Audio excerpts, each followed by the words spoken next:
should experience it more often. I certainly did feel a stultifying, dust bunny wave of it crawling over the remnants of my soul in reading the vapid and ridiculous comments from UK Prime Minister Theresa May, who is currently in South Africa, and of course the South African government is beginning its process of stealing at gunpoint lands owned by whites based upon the color of their skin, mixed in with a certain amount of communist class resentment and a complete misunderstanding of what makes an economy work, which of course will result in the deaths of millions of Africans and a massive tidal wave of additional migrants into Europe. But hey, what does that matter these days when you've got idiot virtual signaling to perform? So, yeah, Theresa May's in South Africa, and she was talking, and she said, or she tweeted, she said, by 2022, UK must be G7's biggest investor in Africa. I pledge 4 billion GBP investments in Africa with another 4 million after that. To which one can only sigh and ask, what are you talking about, woman? You don't have 4 billion pounds. You don't have 4 million pounds to invest. What are you talking about? Shouldn't the amount of investment in Africa be, I don't know, up to the investors themselves? Because if you invest despite Africa's increasingly shaky protection of property rights, you are enabling warlords. You understand? You are enabling warlords. You are giving money to dictators so that they can buy weapons with which to oppress their own people. Bad enough, but it ain't even your money, honey.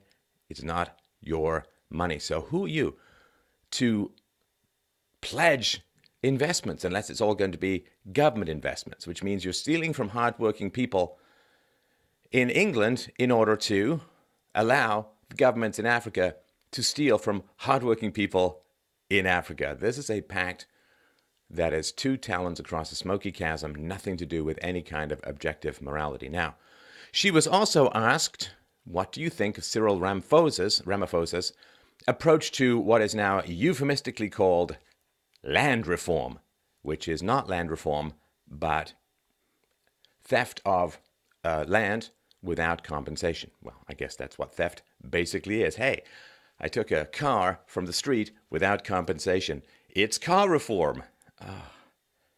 And she said, the UK has supported land reform that's legal and transparent. It's an issue I've discussed with Cyril Ramaphosa, and we'll be talking about it later. I welcome his comments about approaching it. He's made reference to there being no smash and grabs on land reforms, and we support that. Do you have any idea how many people suffered in the West to establish the principle of property rights? Do you have any idea what happens to a country that dissolves property rights? Do you have any idea that each farm feeds about 3,000 mostly black Africans? Do you have any idea about what you're talking about in any way, shape, or form? Business Day asked Theresa May about land expropriation. She said, I welcome Ramaphosa's comments on approaching land reform, bearing in mind the economical aspects. We have an opportunity to unlock future potential. I brought a significant business delegation along with me, and as I said, we look at the whole of Africa as a place where we want to invest. So, when I spend time in South Africa, the relationship between the whites in South Africa and the British were strong and cordial, shared history, shared philosophy, shared culture, shared religion, shared product of Greco-Roman philosophy, of the Enlightenment, the Age of Reason, property rights, John Locke, you name it. And now she is selling them off for the sake of what? Of appeasing an increasingly dictatorial warlord? When I was a child, the great pride of England was the battle against National Socialism, against the Nazis. And one of the essential principles that came out of the fight against Nazism was there are moral norms that vastly transcend and are vastly superior to whatever legal letters are written on a piece of paper. That there is a moral structure that law must approach, and if the law denies that moral structure, then the law is immoral, which is why, although what the Nazis did was democratic and legal, it was still immoral. And 40 million lives were sacrificed on the altar of subjectivism and relativism in order to establish the principle that played out in the Nuremberg trials after the war, which says, doesn't matter if it was legal, doesn't matter if people voted for it, there's an intrinsic wrong that transcends whatever you pass through your parliament or put onto your law books. And with this statement, saying, well, if it's legal and it's democratic, we're fine with it.